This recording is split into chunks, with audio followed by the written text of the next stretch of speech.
अब्दुल्ला परिवार का पाप तो है ही है, लेकिन इसके लिए गांधी नेहरू परिवार भी उस पाप में पूर्णतः भागीदार है, ताकि शेख अब्दुल्ला को रेड कारपेट मिल सके।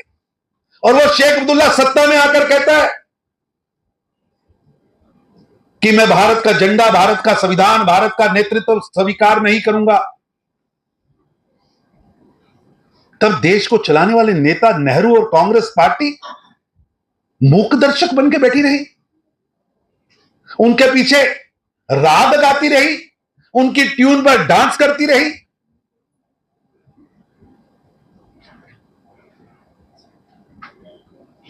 और जम्मू कश्मीर भारत का अभिन्न अंग है, इस पर क्वेश्चन मार्क लगा दिया गया। सोचिए एक बार, अगर वैष्णो देवी किसी को पूरे देश से आना पड़ता तो उसको पहले अब्दुल्ला और नेहरू का परमिट लेना पड़ता। शंकराचार्य मंदिर, 6वीं पातशाही गुरुद्वारा श्रीनगर, जहां गुरु साहब के चरण पड़े, वहां जाने के लिए भी परमिट लेना पड़ता।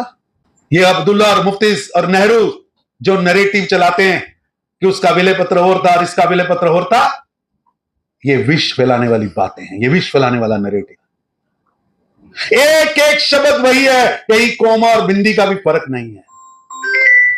और भारतीय जनता पार्टी का एक एक कार्यकर्ता और इस देश के अंदर रहने वाला हर नागरिक, इसकी कमिटमेंट है कि भारत की इंच इंच भूमि, कश्मीर से लेकर कन्याकुमारी तक, कच्छ से लेकर गुवाहाटी तक हमारी मातृभूमि है, हमारी कर्म भूमि है, हमारी जन्म भूमि है, हमारे पूर्वजों की भूमि है, हमारी देव भूमि है।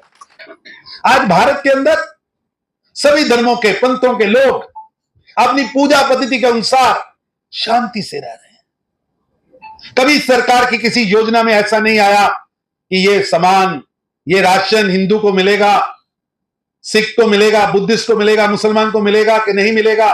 नहीं, सभी के लिए एक टन। जब हमारे चुने हुए 29 विधायक वहां 28 शेर गरजते हैं, वहां पहरा देते हैं। यहां शेख अब्दुल्ला की निर्दयी सरकार थी, जो सरकार 2 विधान 2 निशान 2 प्रधान उसको लागू कर रही थी, और उनके पीछे तालियां बजाने का काम कांग्रेस कर रही थी। जब प्रेमनाथ डोगरा जी की पूरी प्रजा परिषद के लोगों के, उम्मीदवारों के कैंडिडेचर ही रद्द कर दिए गए ताकि शेख अब्दुल्ला को रेड कारपेट मिल सके, और वो शेख अब्दुल्ला सत्ता में आकर कहता है कि मैं भारत का झंडा, भारत का संविधान, भारत का नेतृत्व स्वीकार नहीं करूंगा। तब देश को चलाने वाले नेता नेहरू और कांग्रेस पार्टी मूक दर्शक बन के बैठी रही, उनके पीछे राग गाती रही, उनकी ट्यून पर डांस करती रही।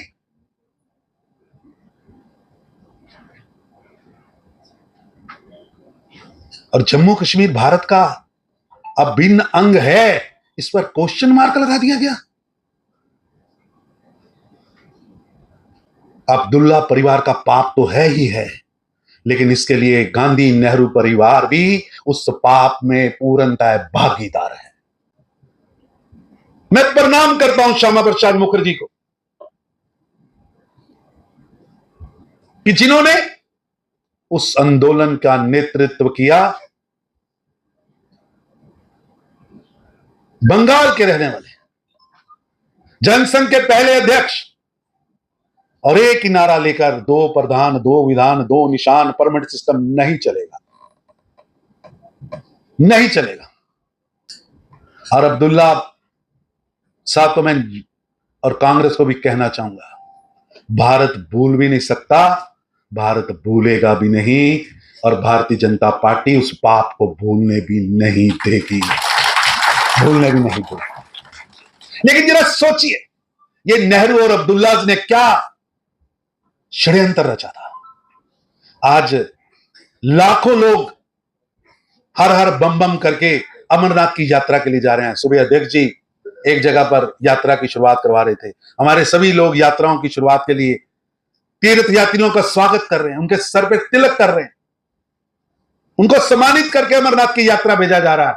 अगर श्यामा प्रसाद मुखर्जी ना होते और नेहरू और अब्दुल्ला का षड्यंत्र चल रहा होता, तो सोचिए एक एक यात्री को परमिट लेकर यानी पासपोर्ट पर मोहर लगाकर जम्मू कश्मीर में एंटर होना पड़ता। सोचिए एक बार अगर वैष्णो देवी किसी को पूरे देश से आना पड़ता, तो उसको पहले अब्दुल्ला और नेहरू का परमिट लेना पड़ता।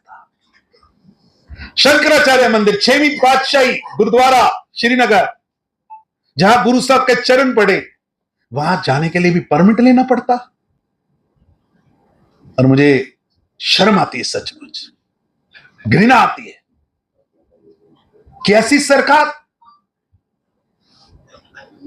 जो ये कहे कि जम्मू कश्मीर धारा 370 के कारण भारत में है। जिस विलय पत्र पर भारत की 500 से ज्यादा रियासतों ने विलय पत्र पर हस्ताक्षर किए, उसी तरह के विलय पत्र पर जम्मू कश्मीर की रियासत ने भी हस्ताक्षर किए। ये अब्दुल्ला और मुफ्ती और नेहरू जो नैरेटिव चलाते हैं कि उसका विलय पत्र और था और इसका विलय पत्र और था, ये विष फैलाने वाली बातें हैं, ये विष फैलाने वाला नैरेटिव। एक एक शब्द वही है, कहीं कोमा और बिंदी का भी फर्क नहीं है।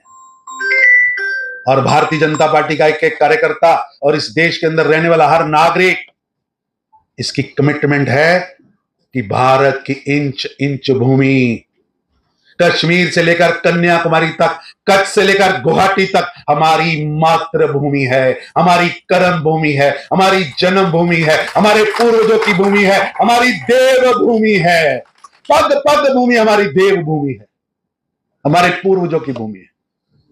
किसी अब्दुल्ला, मुफ्ती और नेहरू गांधी के सर्टिफिकेट की जरूरत नहीं है, किसी की जरूरत नहीं।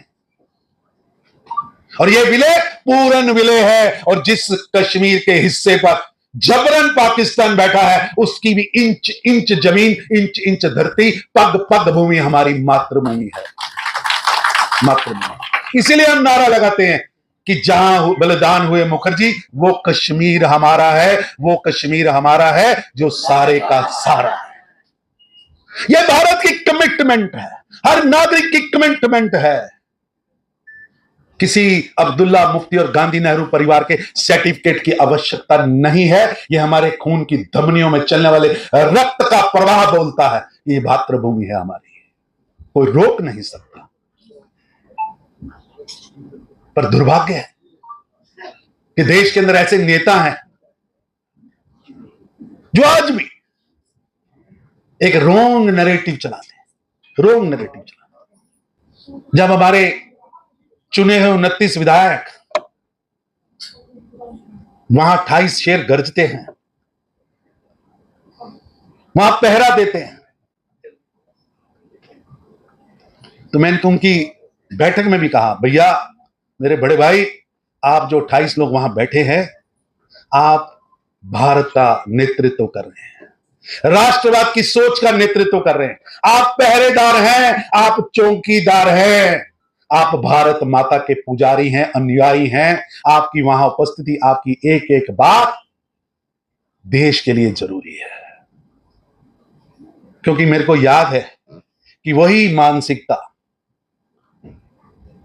जो नेहरू, गांधी, अब्दुल्ला और मुफ्ती ने आगे बढ़ाई, कभी वो विधानसभा में ऑटोनॉमी का, स्वतंत्रता का, पता नहीं कहां से वो शब्द निकाल कर लाते हैं और भूल जाते यहां कोई पहरेदार है, यहां कोई चौकीदार है, यहां श्यामा प्रसाद मुखर्जी की आइडियोलॉजी को, प्रेमनाथ डोगरा की आइडियोलॉजी को मानने वाले लोग हैं। जब तक एक भी भारतीय जनता पार्टी का कार्यकर्ता यहां जिंदा है, आपका एक भी षड्यंत्र कामयाब नहीं हो सकता, नहीं हो सकता।